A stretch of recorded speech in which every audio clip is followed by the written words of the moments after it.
bienvenue sur les explorateurs de l'extrême. Aujourd'hui nous partons sur le Namurois visiter des forts. Alors Eric, tu sais expliquer un petit peu ce qu'on va faire comme visite? On va faire une petite exploration touristique de différents forts qui entourent Namur. En 19e siècle, l'armée belge a construit une ceinture de forts autour de Liège, de Namur et d'Anvers pour arrêter soit les Allemands, soit les Français. C'était fait pour ça aussi. Et voilà. Et donc il y a une ceinture de 9 forts autour de Namur et on va entreprendre la visite de l'un ou deux de ceux-là. On en a déjà fait un il y a quelques semaines. Alors ils ont servi en 1914 et aussi en mai 40. Ils se sont quand même bien battus, je vous expliquerai plus tard.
Truc d'escalade.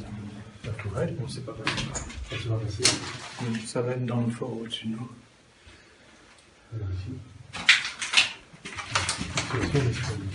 Ouais, c'est pas le combat.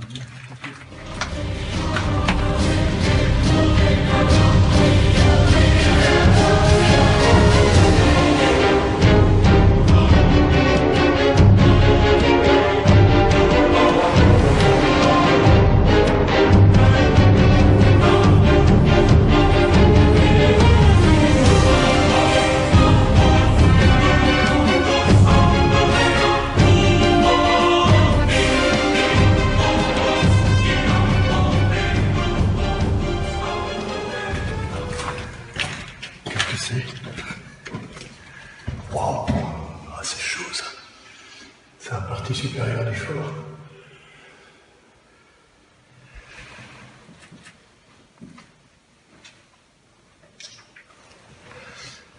Particulier. Ça,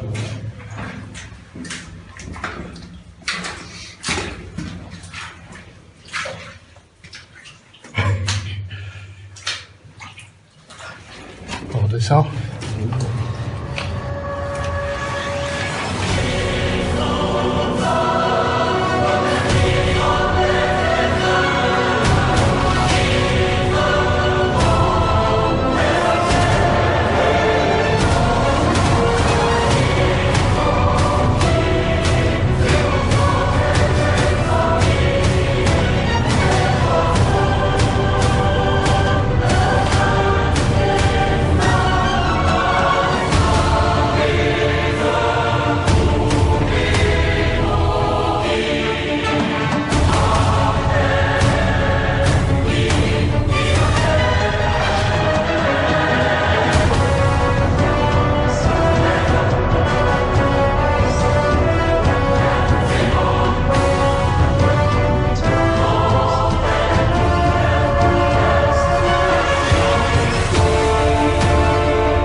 les dépôts de munitions. On met les obus. C'est spécial.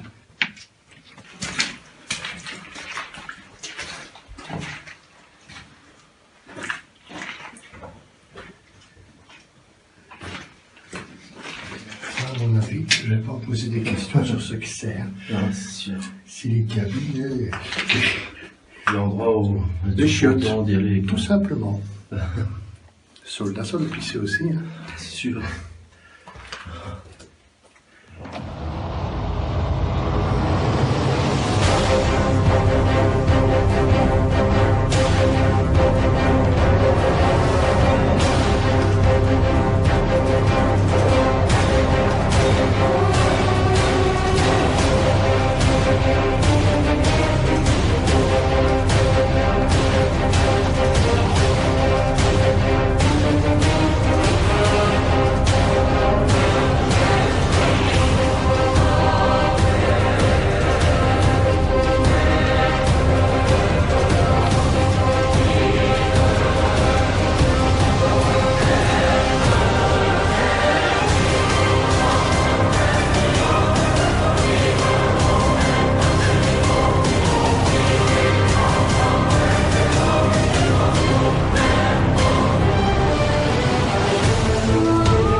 Salut tout le monde, nous sommes à l'extérieur du fort de Dave maintenant. Nous avons perdu l'homme de l'ombre, donc en crapahutant dans les galeries, on a réussi à trouver l'entrée. Donc voilà, vous voyez tout autour de vous ici les murs, les contre-escarpes, enfin... Pour faire le tour du propriétaire, on dit. Un peu le tour, oui, voilà.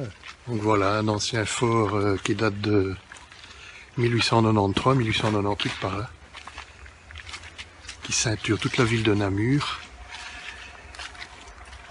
Donc il a servi en 1914, il a été assiégé pendant plusieurs jours et intensément bombardé par l'artillerie allemande. Il a été remis en état en 1930, dans les années 30, et en 1940 il a combattu aussi À partir du 10 mai 40, du 15 mai 40 jusqu'au 23 mai 40, le fort rénové a combattu, mais il était déjà fortement dépassé à cause de l'artillerie, des bombardements aériens qui ont fini par avoir raison des tourelles de mitrailleuses. Pour finir, les gens s'asphyxiaient là-dessous. Hein. Et le fort a dû capituler quand même après 5 bons jours de combat quand même, c'est pas mal quoi.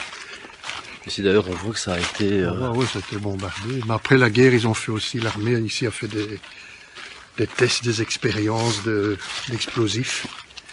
De temps en temps, je crois qu'il y a des commandos qui viennent faire des exercices ici, je pense. Voilà, un concept fort différent de la ligne Maginot. Qui est un peu ressemblant. C'est ressemblant, mais la ligne Maginot est entièrement enterrée et en fait... Ouais. Les Allemands n'ont pas pu la réduire, tandis qu'ici, isolés, livrés à eux-mêmes, ils ont dû céder pour finir. Ouais, c'est vrai qu'ici, c'est accessible assez facilement en fait. Hein. Ouais, c'est la conception des forts Vauban, encore du XVIIe siècle. Hein. C'est ça. Hein. Ouais. C'est toujours cette idée-là qui reste. Mais c'est impressionnant encore à observer. Mais si les impacts... On voit qu'il y a eu des combats. On s'est battu ici dans les escarpes contre escarpes. C'est impressionnant. Il y a eu des morts, hein. Les Belges qui sont tués, les Allemands ont eu pas mal de victimes aussi. Ouais, quand on voit ça, on se dit que ça a dû être puissant. C'est en bon état quand même. Hein. Il est en très bon état. Donc c'est un triangle en fait. Un domaine interdit. Hein. Oui, les enfants, on ne peut pas venir ici. Hein. Il est plus accessible que... Celui de Malone, celui de Malone est beaucoup plus abîmé. Hein. Ouais. C'était des casemates en fait. Hein. Ah ouais. Si jamais les Allemands parvenaient à passer par au-dessus, il y avait des créneaux ici qui battaient tout le machin en longueur. Quoi. À chaque coin, il y avait ça. Ah ouais. C'est vrai que la visibilité était quand même assez bonne, quoi. Ouais, si l'ennemi parvenait à rentrer, à sauter ici, ils avaient un comité d'accueil là, quoi. Et tu sais dire quel type d'arme c'était? Le canon et mitrailleuse, hein, probablement. Du moins en 1914. Hein. Ouais. En 1930, ils ont un peu rénové le matériel plus moderne. Et ça prenait en enfilade toute la ligne ici, en cas de pénétration ennemie, quoi. C'était bien conçu, mais c'était d'une conception moyenne, quoi. Je veux dire plus archaïque par rapport à la sublime ligne Maginot. Ouais, ça c'est le... Qui n'a pas empêché l'invasion, hein, mais bon. C'est le top, hein, cette ligne Maginot. Elle a résisté, elle a tenu, quoi.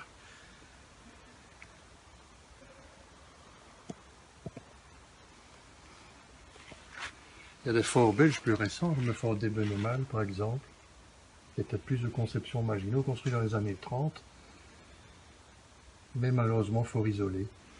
Et en 1940, ils ont mis 2 jours à le prendre, avec des planeurs qui se sont posés au-dessus. Dans la nuit du 10 mai, à 4 h du matin, ils se sont posés, ils ont débarqué des troupes sur le sommet. Quand il n'y avait pas d'ouvrage voisin qui pouvaient contrebattre, ben, ils ont balancé des charges creuses dans les canons, dans les tourelles, et boum, c'était fini, quoi. Ok. Il était aussi gros que les ouvrages Maginot. Sur Maginot, c'était impossible. C'est directement l'ouvrage voisin l'aurait arrosé. Ouais. Non, les Belges avaient une conception plus ancienne de la fortification. Ouais. Il a valu qu'ils ont résisté, allez, 4, 5, 6 jours parfois.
Putain de bordel de merde.